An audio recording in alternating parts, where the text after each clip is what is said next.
Tapi kalau sekarang itu semakin turun dia trennya. Jadi semakin ke dewasa ataupun udah dewasa muda, bahkan ada remaja atau anak-anak sudah terkena keluhan-keluhan terkait sakit-sakit urologi. Misalnya paling sering emang infeksi saluran pipis, infeksi saluran kemih atau batu paling sering. Batu saluran kemih. Kayak gitu. Batu anak-anak kena batu ya dok ya? Batu pada anak-anak, pada dewasa muda sudah mulai kena. Jadi tidak hanya orang tua yang sepuh-sepuh itu sudah. Biasanya sekarang trennya udah semakin turun. Mungkin karena ya nanti kita bahas aja kali ya terkait tentang gaya hidup atau apa.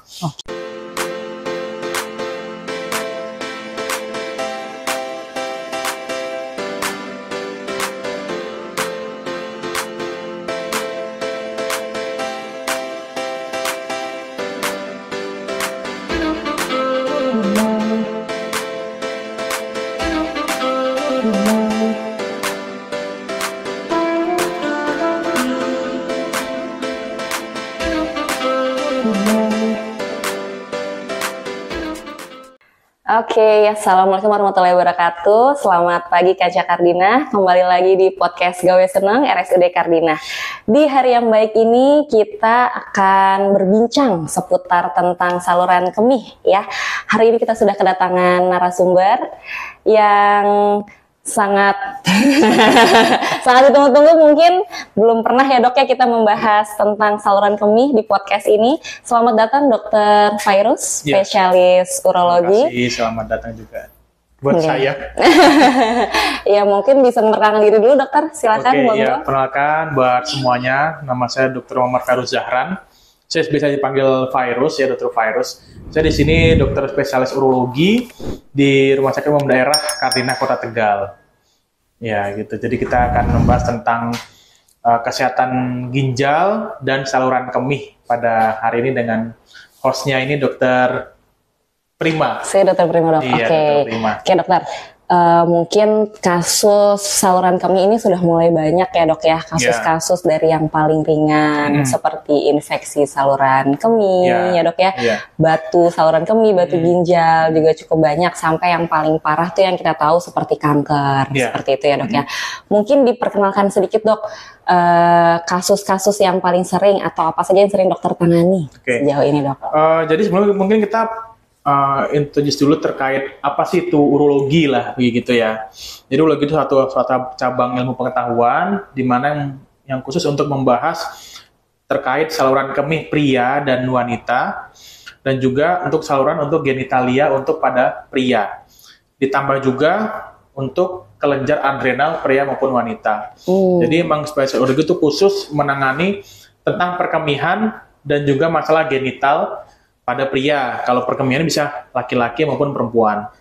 Jadi masalah tukang ledengnya lah. Atau perkemihannya itu mau tuh saluran pipis dari atas ginjal, ureter, kandung kemih, prostat, dan juga saluran bawahnya uretra itu juga masuk ke ranahnya urologi seperti itu. Oke. Mungkin kita usia-usia dok, usia-usia yang paling sering terkena penyakit-penyakit saluran kemih ini sendiri biasanya siapa-siapa aja dok? Kalau dulu dulu emang usia-usianya udah usia-usia lanjut, biasanya di atas 40, biasa udah ada keluhan tentang terkait saluran kemih. Tapi kalau sekarang itu semakin turun dia trennya, jadi semakin ke dewasa ataupun udah dewasa muda, bahkan ada remaja atau anak-anak sudah terkena keluhan-keluhan terkait sakit-sakit urologi. Misalnya paling sering emang infeksi saluran pipis, infeksi saluran kemih atau batu paling sering. Batu saluran kemih. Kayak gitu. Batu anak-anak kena batu ya dok ya? Batu pada anak-anak, pada dewasa muda sudah mulai kena. Jadi tidak hanya orang tua yang sepuh-sepuh itu sudah. Biasanya sekarang trennya udah semakin turun. Mungkin karena ya nanti kita bahas aja kali ya terkait tentang gaya hidup atau apa. Nah biasanya faktor resikonya dok dari penyakit-penyakit ini biasanya apa aja dok yang membuat penyakit ini jadi semakin tinggi angkanya nih? Jadi kalau misalnya penyakit urologi sebenarnya itu keluhan yang simpel sehari-hari yang sering kita hadapin biasanya. Tapi cara penanganan itu sebenarnya juga simpel juga. Kayak gitu. Jadi itu kan long term ya. Jadi kalau misalnya kita bahas kalau urologi kayak infeksi saluran pipis atau batu itu kan munculnya nggak 1 hari 2 hari. Pasti itu dari mingguan, bulanan, tahunan dia baru muncul gejala. Nah, untuk simpelnya yang pertama untuk faktor risikonya biasanya dari apa yang kita minum atau yang kita konsumsi. Jadi paling berperan itu adalah air atau ya air minuman lah yang kita konsumsi harian itu biasanya yang pertama bisa kurang. Kurang minum, rekomendasinya sekitar 2 sampai 2,5 liter per hari. Terus kalau kita biasa rekomendasiin itu minum jangan yang air rebusan sendirilah sekarang. Mending air kemasan aja.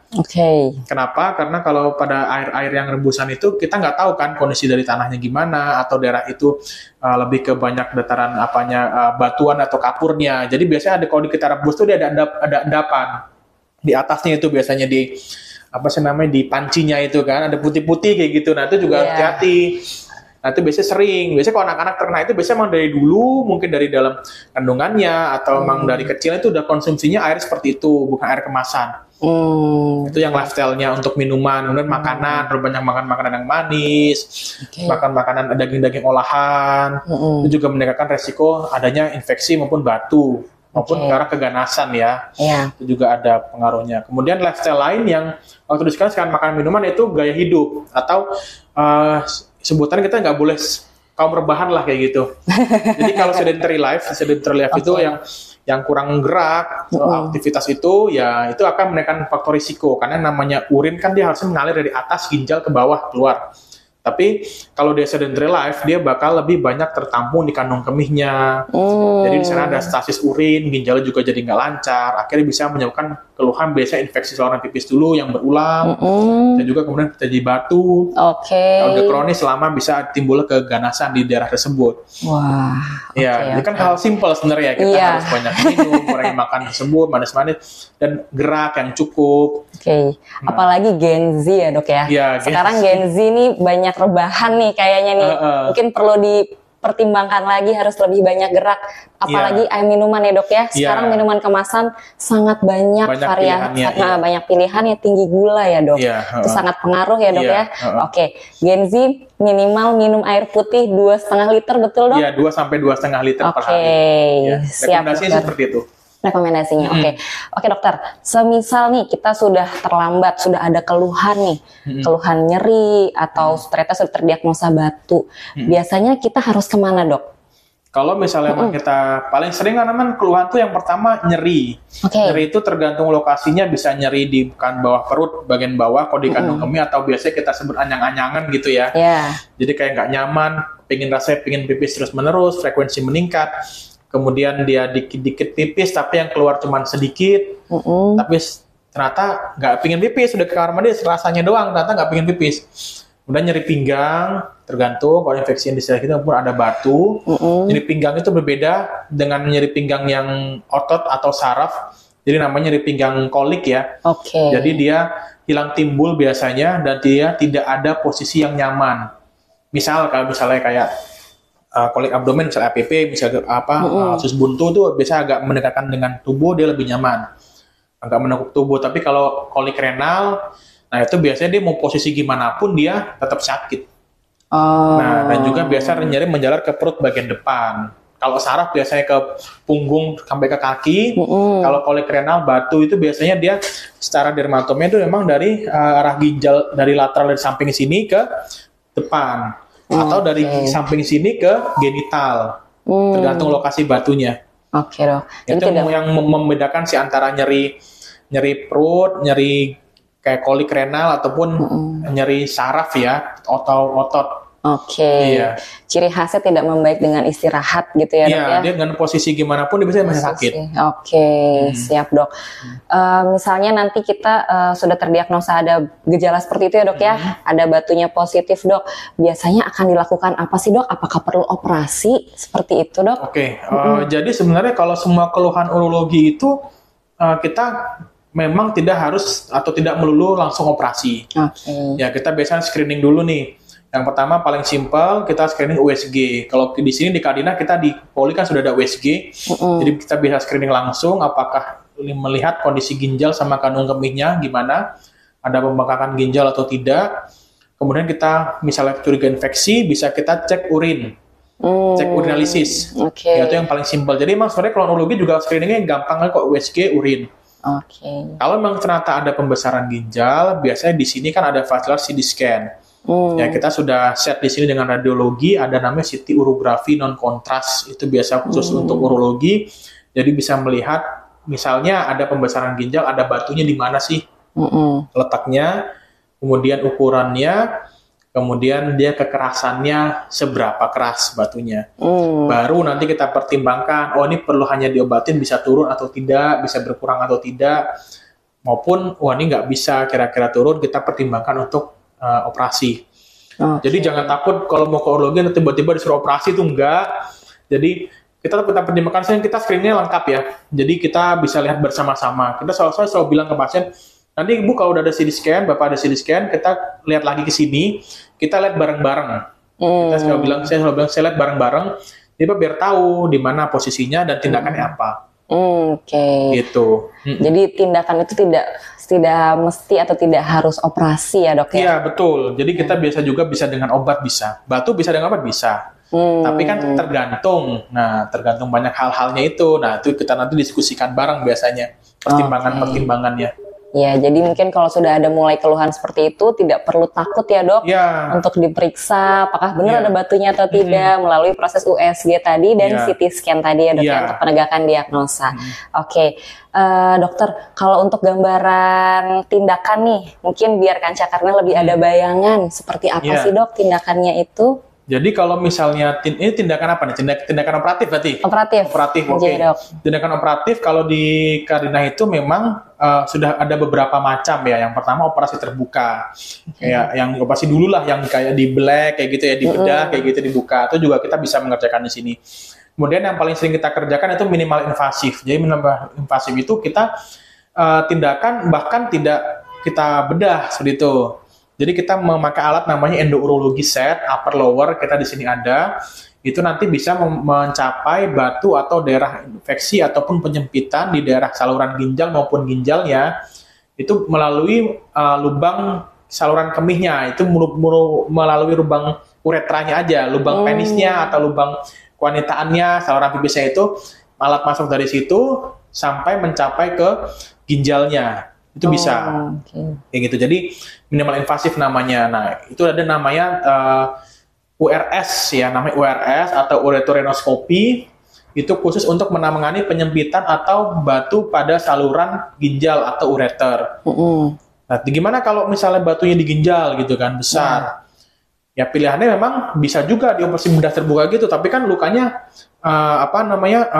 cukup lebar. Nah itu kita di sini bisa menggunakan minimal invasif namanya PCNL. Jadi nanti irisannya atau itu hanya sebesar 1 sampai 1,5 cm. Kecil. Nanti alatnya masuk dari luar sini langsung ke daerah ginjalnya.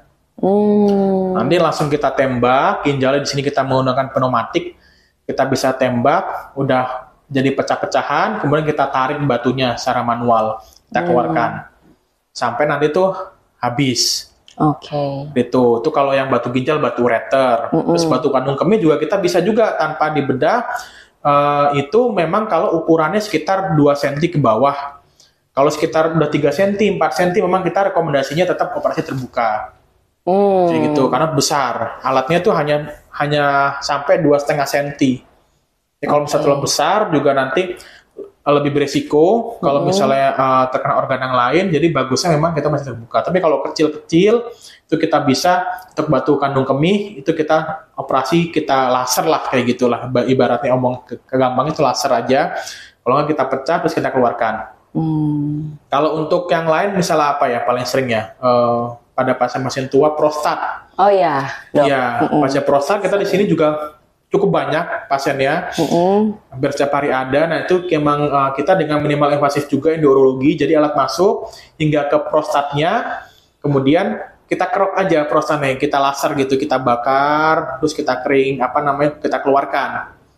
Kita keluarkan, kemudian pasien nanti kita pasangkan kateter. Jadi itu untuk mengurangi volume prostatnya. Namanya tindakannya TURP, Transurethral Resection of Prostate, seperti itu. Ya dok ya. Gitu. Jadi tindakannya itu tergantung tiap orang berbeda-beda ya dok ya. Sakitnya beda-beda lagi. Sakitnya beda-beda, tergantung ukuran batunya juga, kondisi pasiennya seperti itu ya dok ya. Jadi kalau lebih cepat terdiagnosa, apakah prognosisnya lebih baik dok? Ya, jadi kalau kita bicara tindakan, memang semakin cepat kita screening, semakin kita cepat punya gejala dan memeriksakan, kita screening lebih awal, screening dini, itu hasilnya bahkan lebih baik. Itu mungkin tadinya belum besar, kan harusnya kalau lebih awal, bisa dengan obat, ya kita tidak perlu tindakan operasi. Oke. Ya kan? Tapi kalau misalnya sudah besar, datang besar, keluhan sudah memberat, ya mau nggak mau kita dengan operasi. Jadi pokoknya kalau beda keluhan, langsung diperiksakan. Yes. Dan kita di sini juga di Cardina alatnya sudah cukup lengkap, sampai kita laparoskopi aja kita sudah bisa mengerjakan di sini. Sudah bisa ya dok laparoskopi ya? Sudah bisa. Ya. Oke dok. Jadi minimal invasif itu. Nah, invasif ya. Untuk laparoskopi kita di sini keluhan untuk kista ginjal, sama kita tuh mengembangkan ke arah batu ureter ataupun ginjal-ginjal yang sudah tidak berfungsi lagi. Jadi bisa kita angkat sekaligus ya. Yang di sini kita sudah beberapa kali mengerjakannya kista ginjal yang ukuran besar. Sekitar 10 sentian. 10 cm. Iya. Dok mungkin sedikit untuk pengertian kista ginjal sendiri itu seperti apa ya dok ya? Jadi kalau misalnya kista ginjal itu memang namanya kista berarti kantong ya. Jadi kantong yang berisi cairan itu memang berasal dari ginjal, dari parenkim ginjal itu yang membesar. Nah, itu biasanya paling sering itu biasanya pada laki-laki malah. Tapi emang kemarin pasien kita dua-duanya perempuan. Ya. Kemudian usia di atas 40 dan juga ada faktor risiko hipertensi dan diabetes. Yang kemarin itu semuanya hipertensi. Ya, jadi ketika emang keluhannya apa kista ginjal itu aja keluhannya adalah nyeri. Nyeri yang bukan nyeri kolek gitu, nyeri yang terus-menerus di bagian pinggang. Ya, itu terus menerus dia nggak hilang gitu. Itu bisa kita scan dengan USG, kemudian kita CT scan biasa di sini sebelum kita lakukan tindakan. Biasanya pasien kista ginjal itu 70% dia asimptomatik atau tidak bergejala. Oh, justru seringnya tidak bergejala. Tidak bergejala. Ya? Dia baru muncul biasanya kalau ukuran sudah di atas 5 cm, mulai nyeri, ataupun hasil medical check up seperti itu, dok saya ada kista ginjalnya nih. Nah itu biasanya datang baru seperti itu. Jadi biasanya ukuran-ukuran sudah cukup besar. Di atas 5 cm, 7, 10, bahkan lebih. Ternyata penting juga ya dok ya medical check up, ya, screening. Medical check up itu penting ya untuk kita lihat fungsi ginjal kita. Kalau dapat paket USG dengan USG-nya, urinnya gimana, ada bakteri atau tidak. Ya. Dan kita di sini kalau kista kita mengerjakannya per laparoskopi. Jadi kita tidak yang kita open atau pasien terbuka. Kita juga tidak lakukan sclerosing kista atau hanya disedot aja. Karena untuk angka rekurensinya tuh cukup tinggi kalau hanya disedot. Dan kalau dibuka emang secara estetika kan juga kurang. Kita lakukan secara laparoskopi dan itu mengambil atapnya, seluruh atap dari kista ginjal itu. Jadi kalau hanya disedot aja, berarti kayak kita nyedot aja gitu. Jadi tetap masih ada tutupnya. Tapi kalau kita laporan unroofing kista itu, kita angkat semua tutupnya itu. Kita kirim ke jaringan patologi anatomi. Kita kirim ke PA-nya kayak gitu. Iya. Jadi angka rekurensinya rendah di situ. Dan juga segi estetik, dan juga hanya beberapa port. Kita hanya memakai 3 port, 1 kamera sama 2 untuk tangannya, tindakannya. Dan sekitar 1 sentian aja di perut. Iya, kita lakukannya transperitoneal. Ya, jadi nanti berikutnya mau saya kembangkan lewat transretroperitoneal, jadi lewat belakang aja, jadi nggak perutnya mulus. Wah. Ya lewat belakang doang. Iya. Nanti kalau misalnya nanti sudah ada lagi kita kembangkan ke sana. Iya. Wah, teknologinya sudah canggih ini ya dok ya, di Cardina ya dok ya. Ya sudah ada. Emang udah ada kan, tinggal kita kembangkan aja sebenarnya. Kita kembangkan terus. Oke. Jadi penting juga untuk kita deteksi dini karena penanganan lebih awal dengan teknologi yang canggih tadi dan penanganan yang tepat itu ternyata membawa hasil yang lebih baik. Ya dok. Ya mungkin dokter kalau misalnya kita tadi kan bicara tentang masalah tindakan nih. Kalau misalnya kita mau mencegahnya dulu nih, mencegahnya semua penyakit yang sudah kita cerita tadi, kira-kira seperti apa dok pencegahannya ini supaya kaca-kaca Cardina ini terhindar dari penyakit-penyakit saluran kemih? Jadi pencegahan sama kayak tadi saya bilang di awal, untuk pencegahan urologi itu sangat simpel. Jadi yang pertama dari kebiasaan kita hari-hari aja, kita tidak perlu gimana-gimana. Jadi yang pertama dari pola hidup, memang kita selalu edukasi lifestyle modification terus ke pasien, dengan pasien itu sebelum ataupun sudah pernah operasi batu misalnya kayak gitu. Yang pertama minumnya itu berbanyak air putih, kopi teh boleh tidak boleh, tapi tetap harus lebih banyak air putihnya. Kan sekarang musimnya kopi gitu ya. Betul. Saya juga senang minum kopi juga sama. Tapi tetap harus banyak minum air putihnya. Oke, Ya 2 Dok. liter lah, 2 liter minimal sampai 2,5 liter. Terlalu banyak boleh nggak? Ya nggak baik juga namanya terlalu banyak ya. Kita nanti beser terus nanti, pingin pipis terus ya kan. Itu minum. Terus kurangi yang manis-manis juga. Manis. Manis. Terus juga yang garam terlalu tinggi natrium atau garam yang berlebih. Itu kan. Itu juga nanti bisa membuat ya hipertensi nanti kan. Dan makanan-makanan yang tinggi purin atau tinggi asam urat. Nah, Contohnya apa biasanya ya, Dok ya? Kayak jeroan, ya, oke. hijau, bayam, otak. Wah, enak itu, Dok. Ya itu bukannya nggak boleh, tapi dibatasin, jangan terlalu sering kacang-kacangan gitu. Karena itu semua batu tuh hampir tuh cikalnya itu adalah dari asam urat. Paling sering ya, Dok ya? Iya, paling sering. Kayak gitu. Jadi intinya selain kalsium juga ada asam urat juga paling sering. Nah, kemudian kalau dari minuman sudah, makanan, kemudian gerak ya. Gerak. Coba lo kita lebih banyak bergerak, misalnya gitu kan, jangan sedentary life banget lah, jangan rebahan banget. Nanti biar urinnya itu kita lancar. Oke. Ya, terus yang kemudian cara kebersihan organ genital. Oh ya, itu penting juga ya, Dok ya? Juga, terutama buat perempuan. Oke. Nah, kalau ISK itu pada perempuan itu sangat sering berulang dia. Jadi yang pertama kalau misalnya itu harus ya dari menjaga kebersihan dan dibersihkan rutin, kurangin pemakaian panty liner atau sabun kewanitaan. Itu jadi nggak boleh ya, Dok ya? Boleh tapi jangan terlalu sering. Oke. Kalau tiap hari pakai panty liner kayak gitu, itu kan dia lebih lembab. Terus kemudian kalau kewanitaan terus menerus pakai sabun itu rasanya ini bersih nih, keset gitu kan, bagaimana ya? Tapi ternyata tuh bakteri baiknya itu malah jadi hilang. Dan nanti ketika dia nanti kesehatan tubuhnya nggak bagus atau lembab, yang muncul adalah bakteri jahatnya yang bisa bikin ISK atau keputihan. Buat wanita. Terus kemudian kalau itu cara membasuhnya juga kalau wanita kan dari depan ke belakang. Jangan kebalik. Oke. Ya, kalau kebalik itu nanti infeksinya itu dari belakang kan lebih kotor ya. Ke depan. Nah, itu bisa kalau di saluran kami itu memang paling sering ada ascending infection. Jadi infeksi yang memang dari bawah biasanya. Dari ureter dia bisa ke kandung kemih, dia bisa ke ginjal kayak gitu. Jadi ini naik. Nah, itu kalau pada wanita, kalau pada laki-laki sih biasanya pada anak-anak kecil aja sih. Kalau pada anak kecil itu kalau pada bayi atau balita gitu ya sering-sering dibersihkan sama para ibu kan, bapak tuh enggak lah biar nggak fimosis gitu kan, jadi sering diretraksikan kayak gitu anak, jadi biar pulupnya itu agak kebuka. Jadi kalau dia nggak dibuka nanti tutup terus rapat, jadinya mengembung, kalau pipis itu jadi infeksi saluran pipis pada anak. Iya. Itu juga. Itu penting juga ya, Dok, sunat pada bayi-bayi itu gimana, Dok?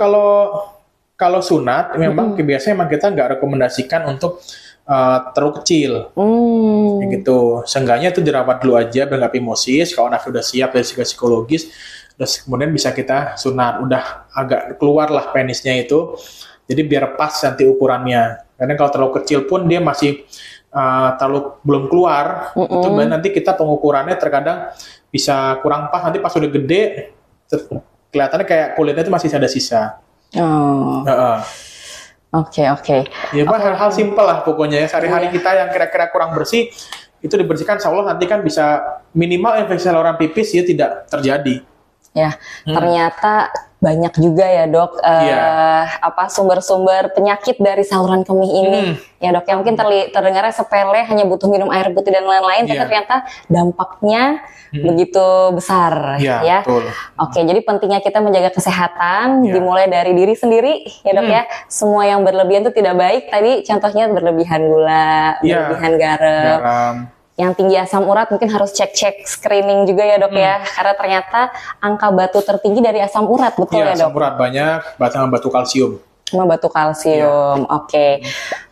Mungkin sekiranya terakhir, Dokter, ada yang mau Dokter sampaikan kepada kanca-kanca Kardinah, pesan-pesan mungkin? Silakan, Dok. Oke, jadi kalau bagi teman-teman semua itu jangan ragu untuk merasa ketika ada keluhan. Jadi marilah untuk deteksi dini dari diri sendiri, tidak perlu takut, kita bisa langsung periksa agar bisa atau lebih mudah di screening lebih awal atau dideteksi lebih awal. Agar apa? Agar nanti hasilnya itu pasti lebih baik ketika kita memang sudah tahu lebih dini. Dan juga pahamilah kesehatan ginjal dan saluran kemih Anda, karena kesehatan ginjal dan saluran kemih itu merupakan ibaratnya mahal banget lah, kayak gitu kan, karena hal yang simpel bisa mempengaruhi atau merubah kesehatan dari ginjal dan saluran kemih Anda sendiri. Jadi sayangilah ginjal dan saluran kemih Anda. Terima kasih. Oke, terima kasih banyak Dr. Fairuz atas waktunya dan ilmunya yang sangat luar biasa. Semoga bermanfaat bagi kita dan Kak Karina semua. Oke, mungkin sekiranya cukup, dokter ya. Saya Dr. Prima dan Dr. Fairuz izin undur diri. Terima kasih semuanya. Wassalamualaikum warahmatullahi wabarakatuh. Waalaikumsalam warahmatullahi wabarakatuh.